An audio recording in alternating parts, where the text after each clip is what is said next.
scripture this morning is taken from the 15th chapter of the book of Deuteronomy. Deuteronomy is this long speech, a day-long teaching, sort of a conference thing that Moses gave to the Israelites on the other side of the Jordan before they crossed in to take possession of the country that God was giving them. And in this day-long conference, Moses recited all the events that had happened to them in Egypt, and he also reminded them of all the laws and commandments and regulations that God had given them during the 40 years wandering in the desert to prepare them to live as His people in the land. And this is part of what He told them at that time. From the 15th chapter of Deuteronomy, starting in verse 7. If there is among you anyone in need, a member of your community in any of your towns within the land that the Lord your God is giving you, do not be hard-hearted or tight-fisted toward your needy neighbor. You should rather open your hand, willingly lending enough to meet the need, whatever it may be. Be careful that you do not entertain a mean thought, thinking, the 7th year, the year of remission, is near, and therefore view your needy neighbor with hostility, and give nothing. For your neighbor might cry to the Lord against you, and you would incur guilt. Give liberally and ungrudging when you do, for on this account the Lord will bless you in all your work and in all that you undertake. Since there will never cease to be some in need on the earth, I therefore command you, open your hand to the poor and needy neighbor in the land. This is the word of the Lord. Thanks be to God. There is one bit in that we might not recognize. It talks about when you're thinking about loaning something to your neighbor who is poor, who is needy, who is trying to get maybe their small business off the ground or something. It says, do not say to yourself, the remission is near. Let me tell you about the remission. God gave this command while the Israelites were wandering in the desert. He said, when you get to the land I'm going to give you, I want you to count years by sevens. And every 7th year, I want you to cancel all debts. Every 7th year, I want you to restore every family to its ancestral land. Every 7th year, I want you to free all the slaves. So that in effect, your slaves are not permanent slaves, are not mere property. Your slaves are just bondsmen. People who have given a certain portion of their life in exchange for a debt or something like that. But every 7th year, your own people must go free. So he says, so when you go to loan your brother money, don't say, well, wait a minute. The 7th year Sabbath is coming up in just 2 years, so I'm not going to loan you anything. If this was the 1st or the 2nd year, you'd have 5 years to repay me. I might get my money back. Moses says that the Lord says, no, don't do that. Be open-handed. Be generous. And he says a thing somewhat earlier than that. He also says, look, there should be no poor among you. There should be no poor among you. And he gives all these commands, not just to support the widow and the orphan, but to loan freely. When your brother asks you for a loan, I have presumed that loans then are like loans now. They aren't usually, well, pardon me, we got credit cards. Loans now are frequently just to buy good stuff that we want to have. But in those days, loans were mostly the kind of thing they are now when you get them from banks, a chance to get your business in order.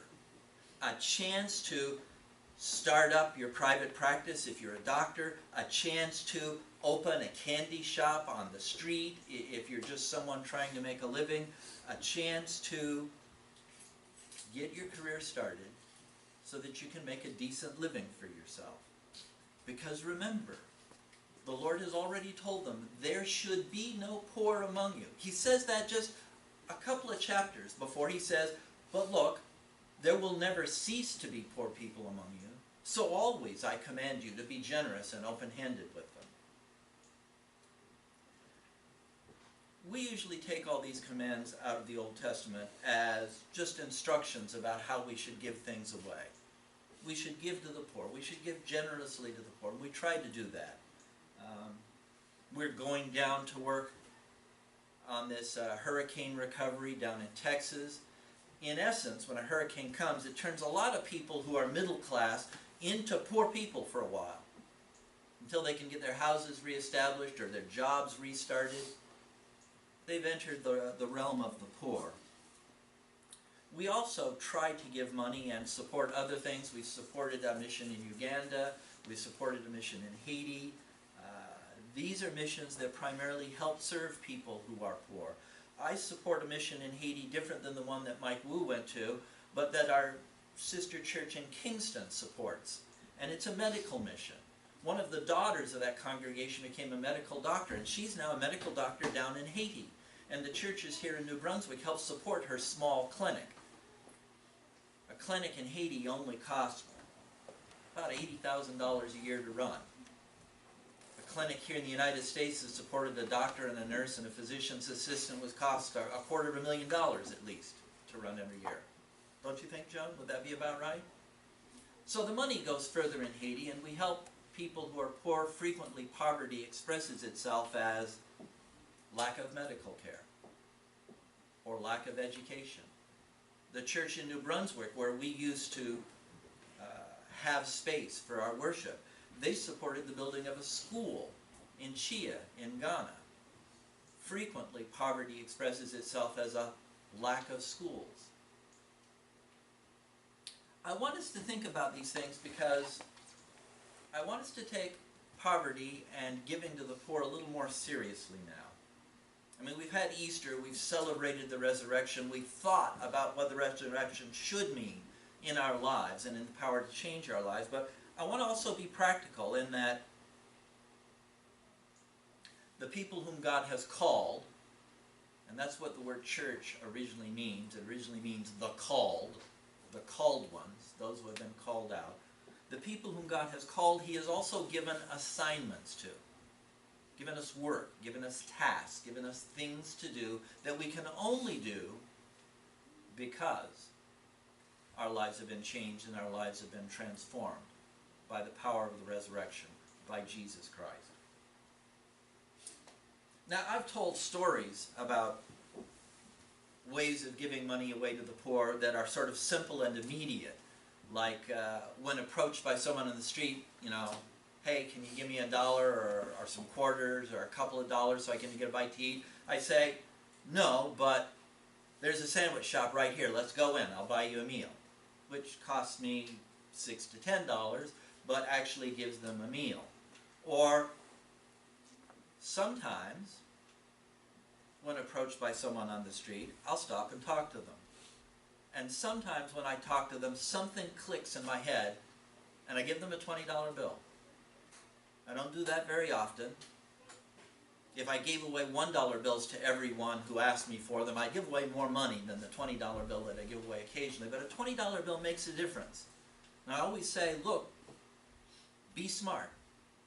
Make it count.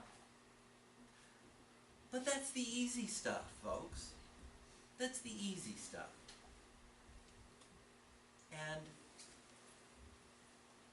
And I think we take it too casually sometimes. Now, there is something important that we need to do, and we need to make sure that some of our gift giving does actually go to the widow and the orphan, the poor and the oppressed. Because I worry right now our churches are squeezed for money. It used to be, I remember when I was at the church in Flemington, we tried to give a tithe to the church, and Flemington had this principle. They committed themselves to the idea of 1/4 of everything that people gave to the church should go out of the church as a benevolence, as a gift, to take care of people not in the church, not the church's activities, not the church's program. And they didn't always make it to a full 1/4. Usually they averaged about 22, 23%, but they were trying. Right now, many churches are so tight for money that every dollar that the people give them goes to maintaining the church and maintaining the ministry, maintaining the building. It's not getting out there to the poor. So Linda and I started giving money on top of our tithe to the church to make sure that we gave some that went directly to the poor. That's why I support that mission in Haiti, and we support children in Haiti through Compassion International, Church World Service, Church Vision, people like that. Things that get money directly into the hands of the people who will help the poor. The Lord proclaimed, there in Deuteronomy, to the people of Israel, a tithe, a tenth of all that you earned, where earning in those days meant mostly growing crops on the ground or raising a flock in the grasslands. And he said, every third year, your tithe, instead of going to the priests, instead of going to the Levites, instead of going to Jerusalem to support the temple, every third year, your tithe should go to the widow and the orphan. Your tithe should serve the poor and the oppressed. And I take that as a formula. If we're giving a tithe of our money, then a third of it should somehow go to the poor, the widow, the orphan, the oppressed, those are in bad condition. So for most of us these days, that means giving money over and above what we give to the church. I imagine that for most of us, that still doesn't approach an actual 10% of our incomes. I know from survey data that people at our economic level average, if they are church-goers, if they report themselves not as believers in God, not as Christians, but they report themselves as actual church-goers, they also average between 2.5% and 4% of their income that they give away, not just to the church, but to other charities. That's the average nationwide among churchgoers in our economic class. The people who give the most money as a percentage of their incomes are actually the people down there at the bottom of the middle class or the top of the poor. Survey data has shown for almost 40 years now that the less money people make, the higher the percentage of their money they give away to the church and to charities if they are churchgoers, if they report themselves to be churchgoers. I find that to be a very interesting piece of information, and one that bothers me sometimes, that we who have so much more should not be as generous. In absolute dollars, even at 3%, we give more than the poor give, because a lot of us make more than 3 times what the poor make. The poor make $20,000 to $30,000 a year. How many of us in this church make more than $80,000 a year? Probably more than half of us, wouldn't you think? Darren, is that about the economic class we're in? I worry about all this because I don't think we should just be doing charity, just giving alms, $1 here and $1 there, or even $100 here and $100 there, or $20 to the guy on the street who braces me for $1, or a decent meal at a medium restaurant for someone who asks for change to get a bite to eat. There should be no poor among you. This is a word from God. He gives it to Israel. He doesn't extend it at that time in history to the whole of the peoples around them, to the foreigners and the strangers who live in the land. He just gives that to the Israelites about their brothers, about their other families, about their relatives within the nation of Israel. But one of the things that happens in the New Testament, one of the things that happens because of what Jesus Christ does, is that it's done for all people. And the blowing of the Spirit at Pentecost, and we're going to celebrate Pentecost in about 6 more weeks, is meant to be an indicator that everything that was once for Israel is now for everybody. So, I have an assignment to make. Sometimes I give these sermons that are how to understand our faith. Actually, I probably give those sermons more than you want to hear them. Sometimes I give these sermons about how we're supposed to feel and understand our faith. That's that's a good thing too. If we don't understand and feel who we are, what we're about, and why we're here, we're not likely to do anything. But sometimes also there are sermons to give about what we should do, and this is one. So I have an assignment. It's very simple. I need you to start thinking that you're one of the people who is supposed to be planning on how to reduce poverty a lot in the course of your working lifetime. I don't think there's any good reason why it wouldn't be possible between now when you're starting to work and the time you retire 40 years from now, that we could reduce poverty worldwide by about 2/3. Now most people will tell us that's silly, and it is silly if we assume that nothing changes. If we assume that everybody goes on the way they are. We might reduce poverty by 2 or 3% the way we're going. I don't think the church has taken seriously its complete responsibility, not just to give to the poor, because you will always have the poor among us, but to try to eliminate poverty, to make a serious effort. And I don't think that this passage about you will always have the poor among you negates the responsibility for trying to live a life such that there will be no poor among us.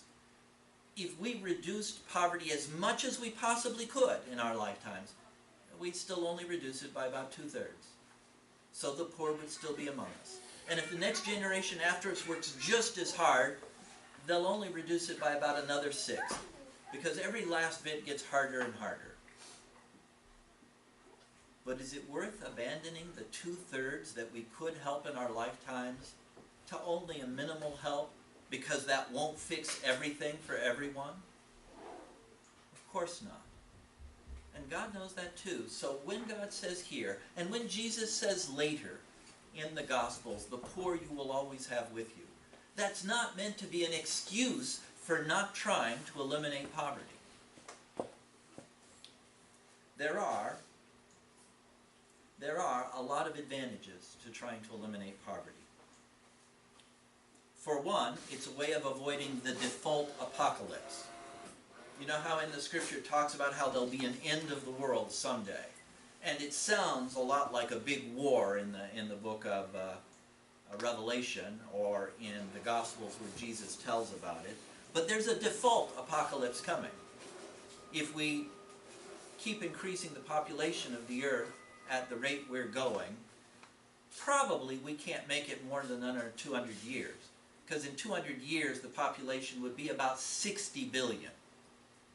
Now I can believe, as a biologist, that the population might be able to hit 60 billion before catastrophic collapse. Before things got so bad that people started starving left and right because we used the word world up so totally that nothing could be helped. And a catastrophic collapse could mean that the whole population of the earth would drop back to below 1 billion, which would be a lot of people dying. That could happen. That's the default apocalypse, overpopulation. That's the one that will happen even if we don't have a big war that kills us off. Even if there's no asteroid that strikes the earth to bring the end of days. Even if nothing else goes wrong. And the best way to avoid the default apocalypse is to work at eliminating poverty. Because the people who aren't poor anymore are the ones who have fewer children. Just naturally in Europe and the United States and in the rest of the world as it develops, it turns out to be the case that as poverty goes down, so do the size of families. Without having to pass laws against it, without having to pass laws limiting people to 2 children, or even less, where poverty is eliminated, at least partially, people have fewer children. Also, fighting against poverty serves the environmental cause. The thing that is poisoning the earth worst is the thing that goes with there being lots and lots of human beings on it. The more we control the number of human beings on earth, the more we will be able to preserve the earth and preserve the environment. And the way to do that has a chance of working is to try to eliminate poverty among us. I want you to take it seriously, that this is an assignment that you've got from the church to do with some of your religious time. I mean, here you are, you've got 7 times 24. What's 7 times 24? 168 hours a week. You got 168 hours a week. You spend 40 to 45 of those working, and probably another 15 commuting. So that's 60 hours a week of your time wiped out. And you probably ought to sleep 8 hours a night, but you don't, do you? And that's another 60 hours of your week wiped out. That leaves you 48 hours a week to do stuff in, including entertainment, cook your meals, eat them, do your laundry, housework, and whatever you regard as your religious duty. I mean, what? Come to church? Go to Bible study? Here's a religious duty. Take some part in planning and working to eliminate poverty in the world. Figure it out.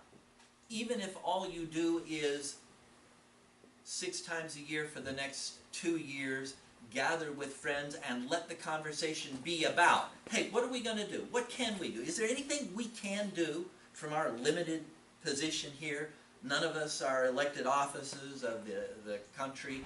None of us are bigwigs in a charity. Nonetheless, is there something we can do?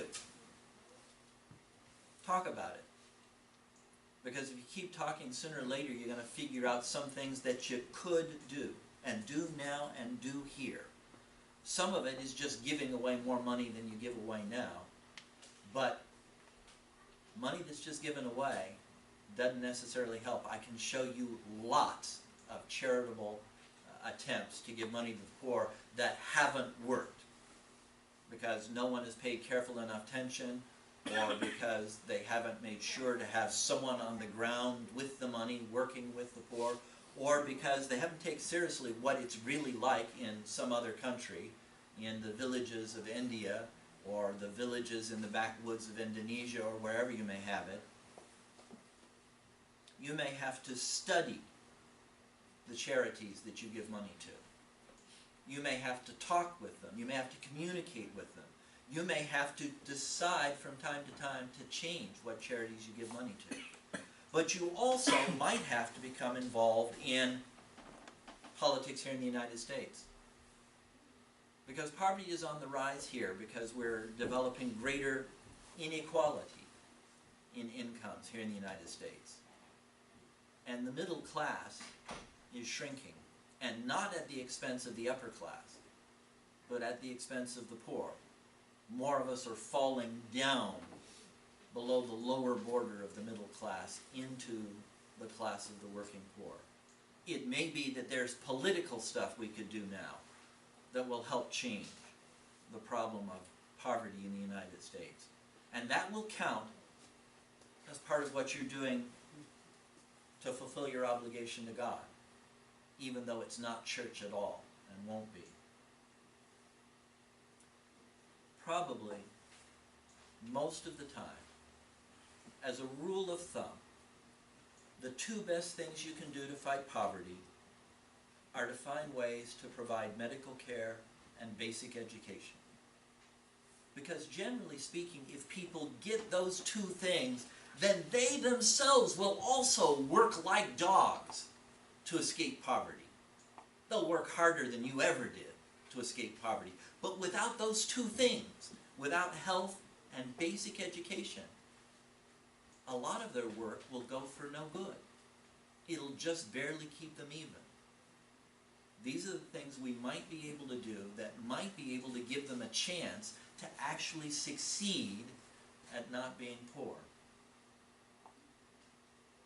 And it's not impossible either. There's a man named Ron Sider, a Christian, a conservative Christian, who's talked about the problem of world hunger and giving for years. And one of the things he pointed out, this is now a 20-year-old statistic, so you'll have to forgive me for it, but he said, most Christians in this country do not give a full tithe. If all of the people who report themselves as regular churchgoers gave a full tithe instead of the average that they give, the church in the United States would have an extra 80 to 120 billion dollars a year to work with. A lot of money. At that time, the United Nations estimated that it would only take 80 to 90 billion dollars a year to provide the entire third world with basic health care and basic education. This is a goal that is within our grasp. As we as a generation, I say we as a generation, the truth of the matter is I'm too old. I blew my chance at it. And so did the rest of my generation. We helped a little bit, and we stimulated imaginations a little bit, and we thought we were going to change the world back in the 60s. We didn't do a very good job of it. It's on your generation now. The most I can do is tell you about it. It's on your generation now to figure out how to cure poverty. And the best you can do, I'm sorry to say, is maybe you'll be able to reduce it by 2/3 in the course of your lifetime. But if you do, that'll be a huge, unbelievable achievement. Beyond what anyone would have expected possible. And it is. It is. Even in raw dollars and cents terms. Not even counting the possibility that God does miraculous work. It is within your grasp. It is a possible thing that could be done. There is enough wealth in the first world to, for less than 1/3 of a tithe of their wealth, 3.5% of the wealth of all of the first world would be enough to give the third world a chance to get out of poverty. It's within our grasp. It's a possible thing. And it's a thing that God has asked us to try to do, and that will have more good effects than we realize. It'll be hard. The hardest part of it will be to figure out things to do that will work. Because a lot of the paths that we have for our charities these days don't work very well, but we use them because we want to pat ourselves on the back and say, look, I gave to the poor. I'm sorry, that doesn't cut it anymore. If you're not also spending the time and the effort to figure out how to give money to the poor in such a way that it works, then you're not doing what you're supposed to be doing. You're not doing the whole job. You're not carrying out the command of God. So, for the time being at least, make sure you are giving something, and start talking with your friends and co-workers and people in church about what you're going to do. What we as a group are going to do. What this whole generation of the church is going to do to try to eliminate poverty. Because that will have all kinds of other good effects as well. And God commands us to do it.